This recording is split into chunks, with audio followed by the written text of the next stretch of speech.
Hello everyone. Welcome back my YouTube channel Trishant academy history.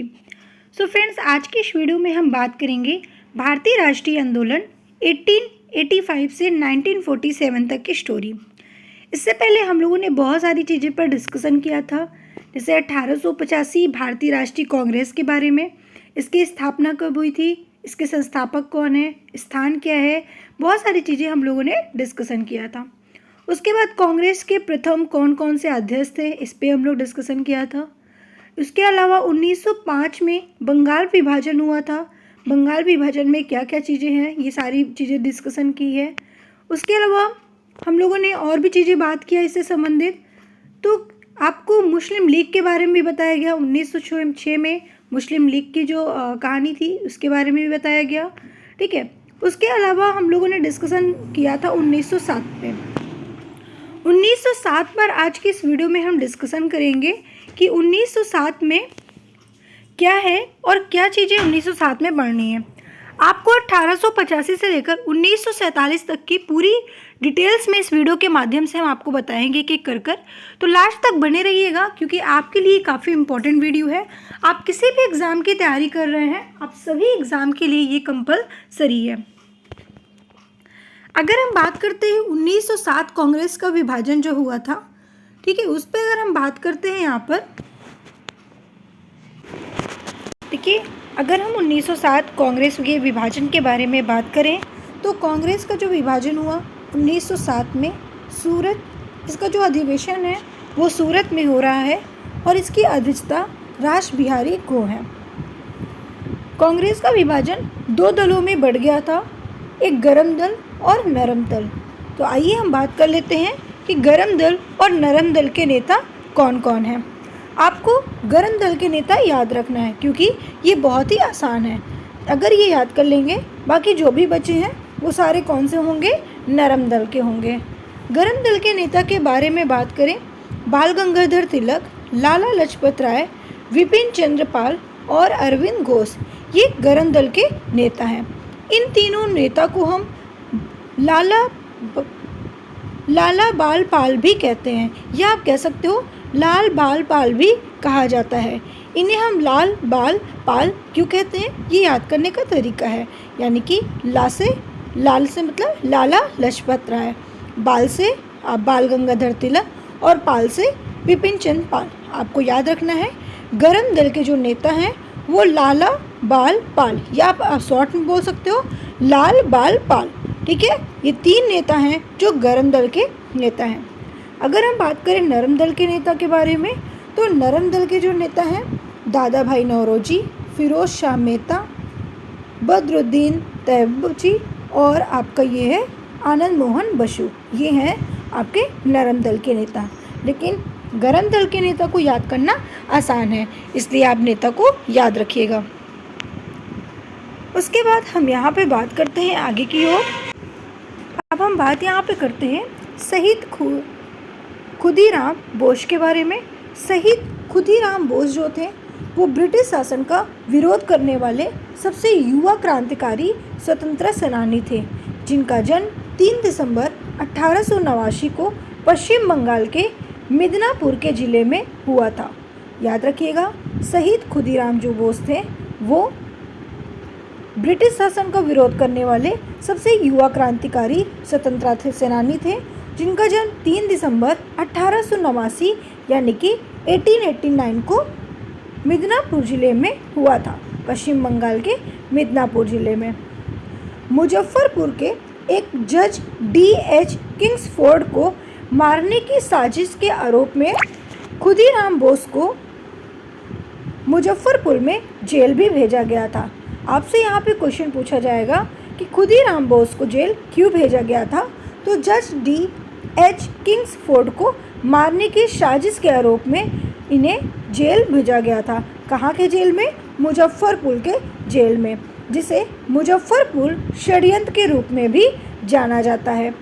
11 अगस्त 1908 को 18 साल की उम्र में उन्हें फांसी पर लटका दिया गया था। यानी कि 18 साल की उम्र में ही 18 साल की उम्र में ही खुदीराम बोस को फांसी भी हो गई थी, जिन्हें जिसने उन्हें भारतीय स्वतंत्र आंदोलन के सबसे कम उम्र का शहीद बनाया। आपसे यहाँ पर क्वेश्चन पूछा जाएगा कि सबसे कम उम्र के शहीद कौन थे, तो खुदीराम बोस थे, जिन्हें 18 साल की उम्र में फांसी हुई थी। कब हुई थी, तो 11 अगस्त 1908 को फांसी हुई थी। उसके बाद हम बात करते हैं 1913 गदर पार्टी के बारे में।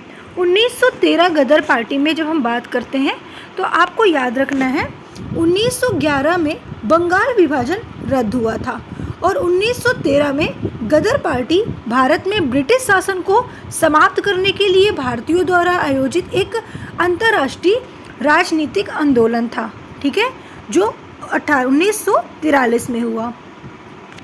इसका मुख्यालय कहाँ पर है, तो आपको बताना है सैन फ्रांसिस्को में है इसका मुख्यालय, जिसका गठन 1913 में ही हुआ था। और इसकी स्थापना किसके द्वारा की गई थी, तो लाला हरदयाल और सोहन सिंह भागना दोनों ने मिलकर इसकी स्थापना की थी। अब हम बात करते हैं 1914 के बारे में। 1914 में प्रथम विश्व युद्ध हुआ था। प्रथम विश्व युद्ध कब हुआ था, 1914 में हुआ था। 1915 में गांधी जी का भारत आगमन हुआ था। 1916 में लखनऊ समझौता हुआ था।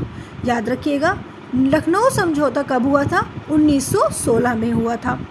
1916 में लखनऊ में, ठीक है, इसका अधिवेशन हुआ था। अंबिका चरण माजुमदार, ठीक है, इसके अध्यक्षता थे। और नरम दल गरम दल का एकीकरण कांग्रेस और मुस्लिम लीग के बीच में, दोनों के बीच में समझौता हुआ था। साथ ही 1916 में होम रूल लीग का भी आंदोलन हुआ था, जो यह प्रथम विश्व युद्ध के समय प्रथम भारतीय प्रतिक्रिया थी, जो आयरिश होम रूल लीग से प्रेरित थी। और इस आंदोलन का जो उद्देश्य था वो राजनीतिक शिक्षा और सार्वजनिक बैठकों के माध्यम से स्वशासन प्राप्त करना, ठीक है, याद रखिएगा।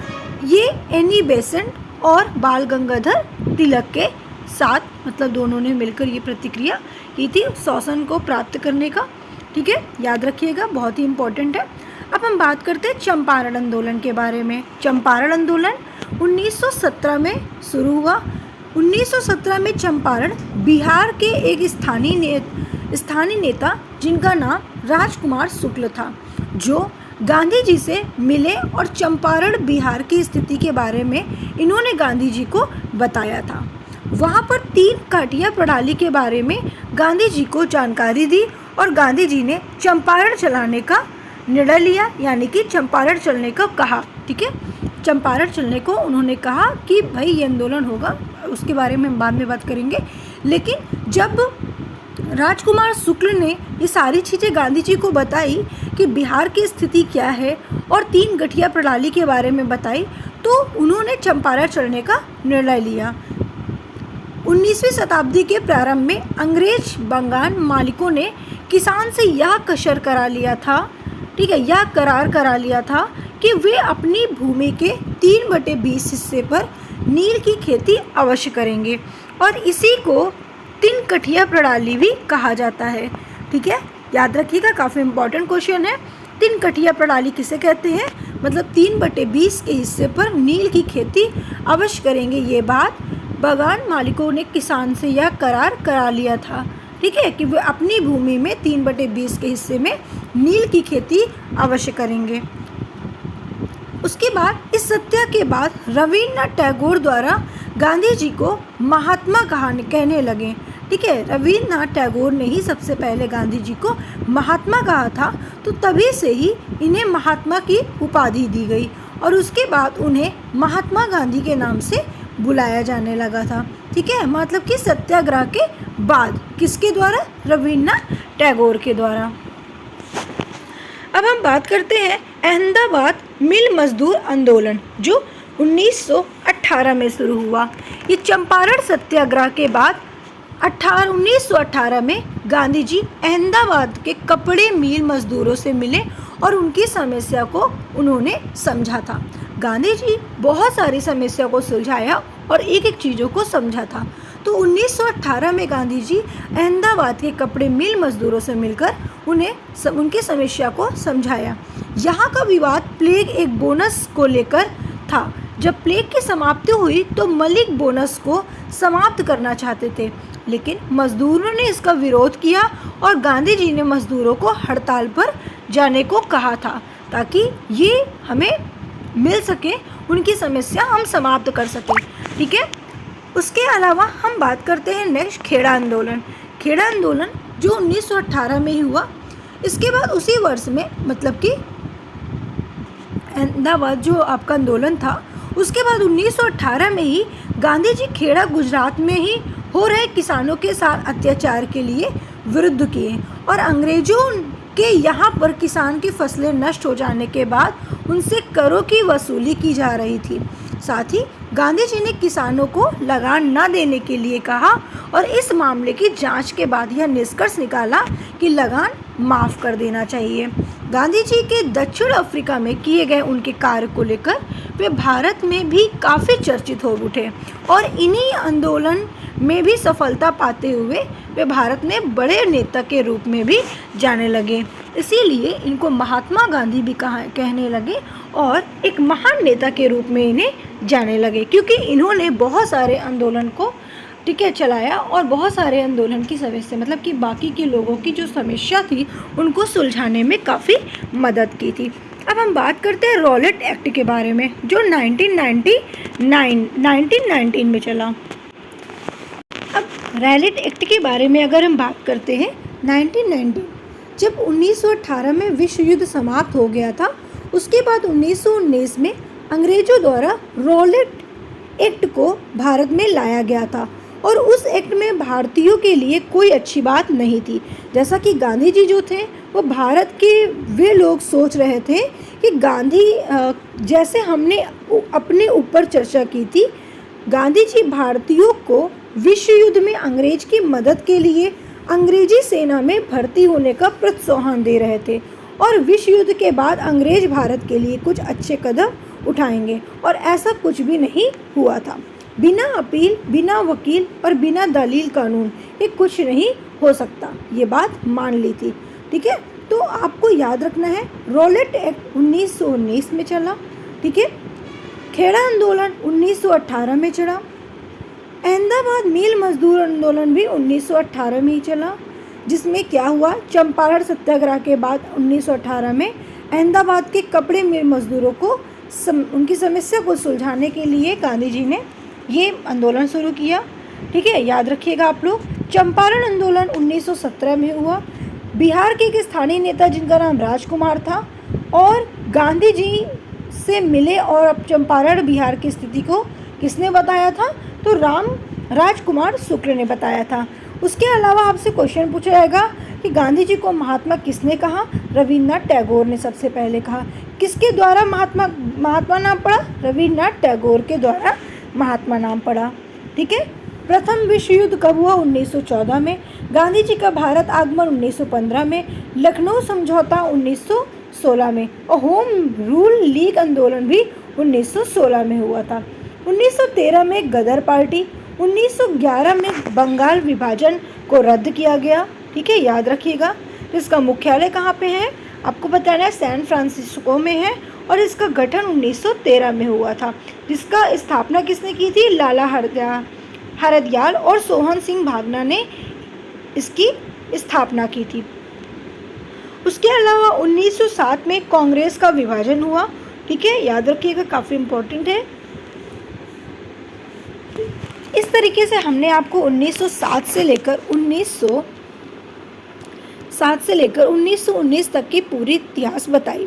अब हम नेक्स्ट में बात करेंगे 1920 से लेकर आगे के बारे में एक एक करके डिस्कशन करेंगे। तो आज के इस वीडियो को हम यहीं पे समाप्त करते हैं, फिर मिलते हैं नेक्स्ट वीडियो में नेक्स्ट क्लास के साथ।